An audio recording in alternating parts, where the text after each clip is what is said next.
Hey there, and welcome to The Wrap, simple news updates for busy people, brought to you by me, Verashni Pillay, and the team at explain.coza. Firstly, a big happy Women's Month to all our subscribers.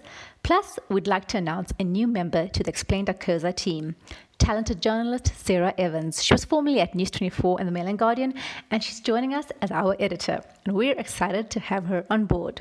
So, let's dive into the news that you really need to know from the week that was and what's going to come. First up, the big story in the past week and in all the papers is the growing anger against our ruling party. That's right, the ANC. Now, it's not especially controversial to say that South Africa dodged a bullet when Cyril Ramaphosa won the ANC presidency. We've said that multiple times in this newsletter. But while we avoided full-scale state capture, and this means when entire government departments are corrupted at the very top, it seems we are back to the garden variety corruption that has plagued our country for so long. Every day brings new stories of COVID-related contracts being awarded to some bigwig's pal. This even includes the husband of the president's own spokesperson, Kusela Diko.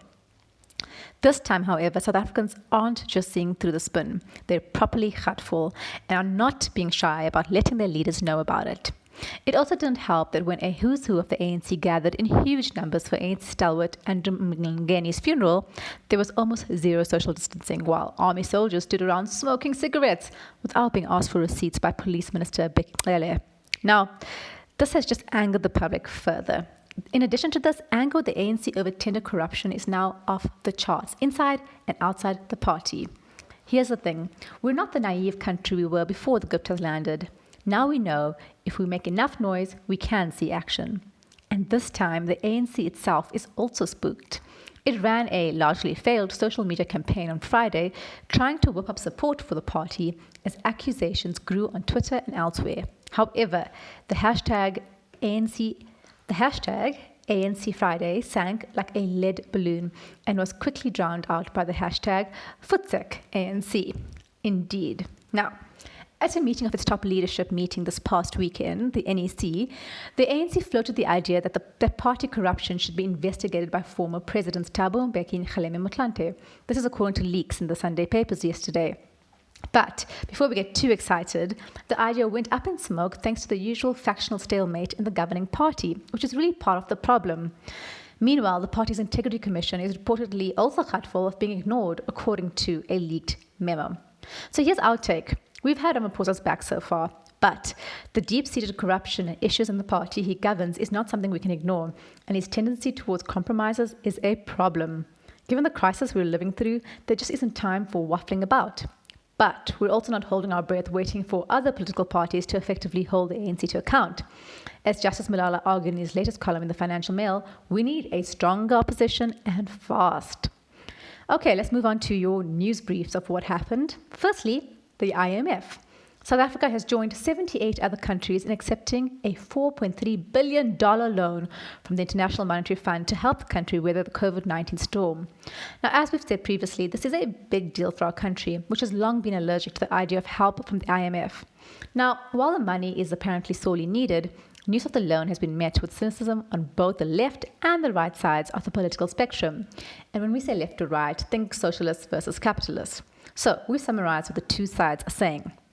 The left fears that the loan will give the government a handy excuse to switch to austerity mode and strangle the economy in the process, kind of like what happened to Greece after the global economy crisis.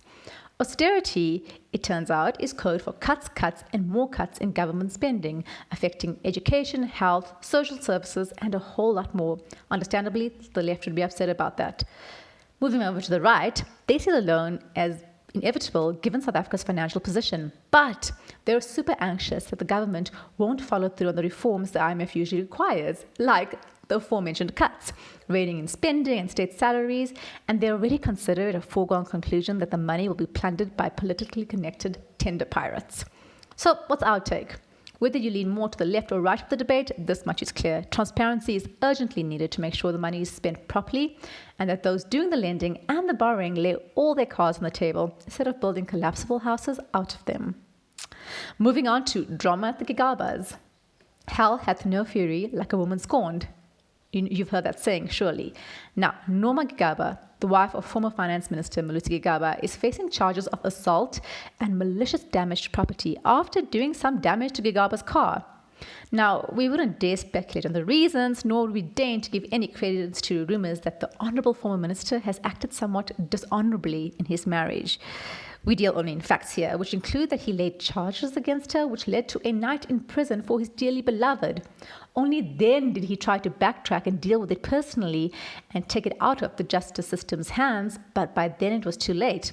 Law enforcement are now super invested in this case for some reason and have linked it and Norma to unrelated previous claims Malusi Gigaba has made that hitmen have been hired to assassinate him. This man lives in a dramatic world. So now the Hawks are investigating whether this domestic dispute between Gigaba and his wife has anything to do with the threats against his life. You read that right, the Hawks. We're also wondering how a unit set up to investigate grand corruption and serious financial crimes suddenly has the time, resources, and inclination to poke around in Gigaba's marital affairs. Now, Norma made a brief appearance in court on Monday and is expected to challenge the charges in the High Court. Moving on to Nikon, the famous camera brand's latest marketing campaign in South Africa bombed big time this week with its attempt to showcase its latest camera in an ambassador-run campaign featuring a host of supposedly glamorous South African snap-happy influencers. Except that the whole list included just one black person. The rest were all white. Now, the campaign has been called everything from tone-deaf to downright racist. We'd love to know which country the person who came up with the disastrous campaign lives in. As well-known photographer Victor Dlamini put it on Twitter, it's as if Nikon South Africa popped into the neighborhood mall in Centurion and grabbed some random white shoppers to make this testimonial video. Watch the video and you'll see what he means. Moving on to the South African crime stats. Those came out on Friday for the 2019-2020 year. Now, the good news is that overall our crime levels have dropped compared to previous years, according to the latest stats. But the number of contact crimes, which means murder, attempted murder, sexual offences, assault and robbery, are still high. That's what we talk about when we talk about violent crime. Other categories like arson and other serious crimes recorded a drop. But the highest reported crimes were unsurprisingly sexual offences discovered as a result of police action, which increased by 20.5%. Now, we've previously explained what our police can do to make our country safer. One of the biggest and simplest tips is just to release the stats more often and more promptly. We're looking to the past with these annual crime stats instead of using real-time crime trends to inform responsive policing. Moving on to your voting options, is Herman Mashaba's party becoming a thing? It's certainly growing, with the former Tshwane DA leader Abel Tau being the latest to move from Mashaba's former political home at the Democratic Alliance. Now, Mashaba's party is called the People's Dialogue, and it was started by him after he stepped down from the DA as a member and the Johannesburg mayor following Helen Zille's comeback in the party. At the time, Mashaba cited the rise of right-wing elements in the party, and we don't think he's entirely wrong given the recent direction the party's been taking. Now, Tau told City Press yesterday that the DA was no longer the party he joined in 2016, but a, we quote, playground for federal chair Zille to enforce her own agenda, which was most often anti-black. Now, Tau is one of many leaders to have left the DA and very senior leaders who joined Mashaba. In March, DA CEO Paul Bowie and former Joburg chairperson and caucus leader Funzela Ngobeni joined Mashaba's party. The party is due to launch virtually on August 29th. Would you consider voting for them?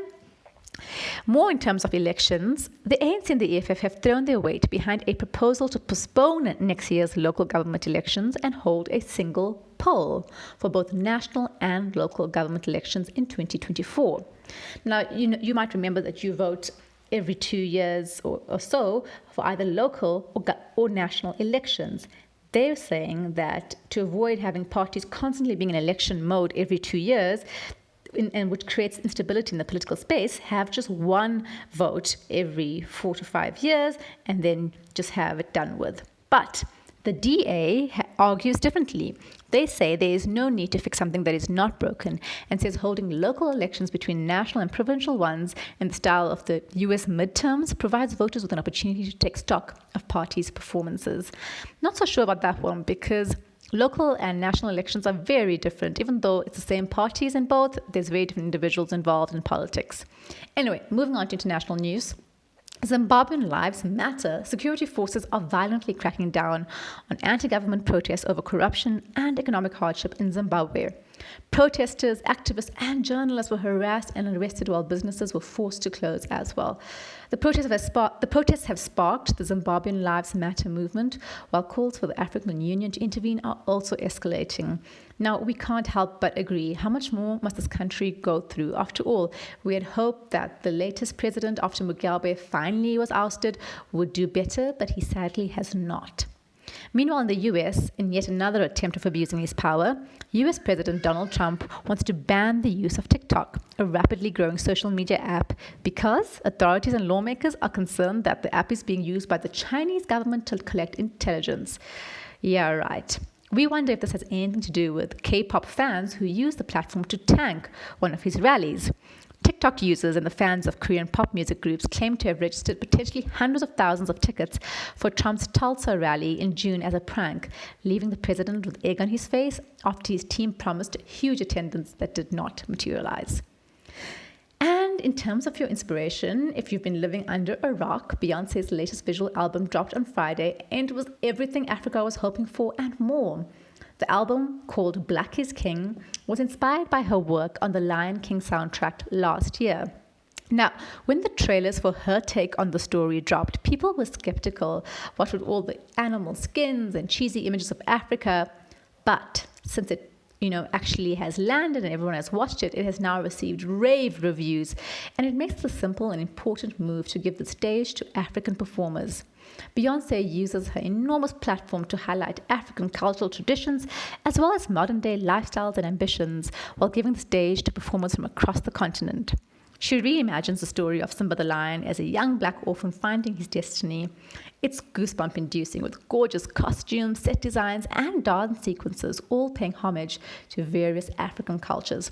South Africa was well represented, with the local actress Nandi Madida taking on the role of Nala, who is Simba's love interest, and musicians Busiswa and Moonchild Sanelli featured prominently. It's a welcome soul boost in the midst of a very difficult time. Moving on, in the week ahead, will they or won't they open schools? That's right, we're still waiting for confirmation. Government is expected to gazette the regulations on the second closure of public schools this week. Let's see what they say. And in pre-COVID news, remember that, once upon a time, newspapers were full of the battle between Public Protector Busi Mkhwebane and Minister Pravin Gordhan regarding the so-called rogue SARS unit, blah, blah, blah. Well, that matter is back in the High Court on Thursday and Friday, so expect to hear some rumblings about that. And lastly, if you're on the move, unlike those of us stuck at home, fill up, because petrol prices are expected to increase by 5 cents a litre on Wednesday. That's it from us at The Wrap, a product of Explain.coza. Simple news summaries for busy people. Remember to share the love. Tell your friends to sign up for these updates at explain.coza/subscribe. Till next time, goodbye from me.